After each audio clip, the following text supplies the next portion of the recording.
Hello guys, welcome back to my channel. So this thumbnail may have sort of set you off a little bit, but stay until the end, you might miss something. In fact, I'm pretty sure you will miss something. From my experience of being a carnivore in this way of eating, this way of life, I have found that in consultations, people nearly always miss at least half of these things. So stay around, watch to the end. Anyway, to the point. There are 10 problems with the carnivore diet. First thing, people don't put their health first. And that will sound strange. People will go to the carnivore diet because they feel that they need something more drastic than ketogenic diet or a paleo diet. The thing is, people don't stick to the diet. People do not have good adherence. Perhaps maybe most people I speak to, around 80% adherence. And when I say adherence, I mean by nutrient value. So say 100 grams of protein, 100 grams of fat per day. People are hitting that through maybe 20% plant sources each day on average. That might be a cheat meal or a cheat day on the weekend, which sounds a bit counterintuitive if you're trying to be healthy, if you ask me. This is the truth. This is the honest truth anyway. So my experience based on everyone I've spoken to. So next thing, of course, is social scenarios. People will find that oftentimes they'll try to fit in. If you're in an event, a birthday party for about 2-3 hours, it might be that you have to have a slice of cake to feel normal. It was actually little Maddie's birthday recently. I had some cake there. I felt terrible for it. So what I learnt was in Tilly's birthday, she's now 6, I had a carnivore cake made for me. So I've got a recipe for that. So check the video out if you have not already. That allowed me to fit in socially, whilst also having a carnivore meal or a mini meal or a treat. So there are ways you can do it. People don't tend to think that, but of course you can just eat before or eat after the actual party itself. So there's a way around it. The next thing is not being prepared, eating whatever is there. Not a good idea, guys. You can just get pickled eggs, stuff them in your pockets, put them in a little Tupperware box, have some cold beef patties, have some slice of cheese, smoked salmon. There's ways around it that appear somewhat normal. You just have to find ways to do it. It's not a big ask. The next thing, of course, as well is having the defeatist attitude. Results are not made overnight, and I tell that to everyone. If, for example, you're consulting with me and you've had, say, 40, 50 years plus on a standard Western diet, then yes, your results are going to be pretty much crap for the first few weeks at least. You might notice some initial benefit of digestion, sleep, things like that. But the real damage, the inflammation, the pain, that will take a bit of time. Getting your fatigue levels lowered, that will take time as well. It's not going to happen overnight.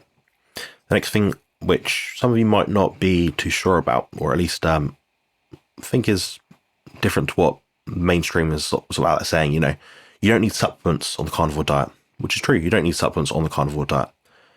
Most people I speak to do take supplements on the carnivore diet. So it doesn't match what you see online versus what is actually the truth. People do generally take supplements. Of course, they're desperate to reclaim their health, so I understand why they're doing that. They're looking to eke out every little benefit they can get. But oftentimes these are filled with things which are detrimental to health and can cause leaky gut. So there's a time and a place for them sometimes, not always. The next thing as well is something that I'm probably the biggest proponent of online. I'm actually the first person in the carnivore space to speak out about this. At least to my understanding in the big influencers world, is hyper-focusing on the right macro ratio or percentages. I think we should follow our intuition, and I've said this since day one. Our body knows better than a calculator, than MyFitnessPal chronometer online. Now, these are useful tools if you're starting the diet, looking for a guideline to sort of stick to, they say 75% fat by caloric value, perhaps, but I think that you're working against yourself long term. I think your body will tell you what you need. And people will say, but I'm following percentages and it works. It's like, yes, it will work, but that might be you've hit the nail on the head and you've been bang on since day one. For a lot of people, that's not true. For me, my ratios, percentages go up and down all the time depending on what I'm doing. If I'm very sedentary, my protein intake might go down. My appetite for protein might go down. So that's one example here. Now, the next thing is spending money on things they don't need. This is very, very, very common. Like I said earlier about eking out extra results, I'm not just talking about supplements here, I'm talking about things which are like the red lights, you know? Buying extra things, like things to put on your laptop, things to make your what's the word? EMF exposure less, all these sort of things. Some of them are, it's a big task to be perfect. And I think that doing these things can sometimes cause more stress than what's worth. I'd imagine if I was Ben Greenfield trying to maximize all my biohacks, I think I'll be going backwards. It caused me a lot of stress. I think manage the things you can manage and try not to be too perfect. I think going in that direction too much can be a problem in itself. Now, saying that, there's a lot of people on the line that say very bizarre things about what we do and don't need to eat on a carnivore diet. I tend to eat a mixed carnivore diet, and that matches what I experience with most people getting benefits from the carnivore diet. Eating strict beef only, beef, salt and water, is quite against the grain, ironically. Although we can probably survive very, very well with that sort of diet, it is not what most people do, and it's not what most successful people do on the diet. So the people I'll probably listen to about diet in general, probably people like Sean Baker, Anthony Chaffee, both doctors, Professor Bart Kay, and Harry Sopanos. There's a lot of other people, but I can't mention everyone. I'll be here all day. But these guys have got it right.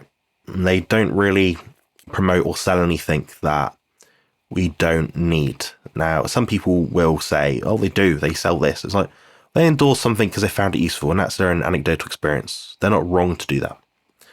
Now, another thing is the trends. Because I'm a doctor on the carnivore diet, oftentimes these guys don't follow the carnivore diet, funnily enough, but they said something was good for their patients, but it does not provide the full picture. It is not representative of what their patients have been doing for the longest period of time to put their health status and at least put their disease state into remission. Usually it's a summary of things. It's not just one thing. So pinning onto one thing is not going to give you all the results that you want. Now, another thing is not investing enough time and willpower towards further education. Myself, I am well educated in human nutrition, medical science, herbal science as well. So I've kind of panned around a bit. I have looked at it from lots of different angles. I'm not someone that's just come to this from the point of, oh, I've got a degree in nutrition, now I'm going to tell you guys what to do.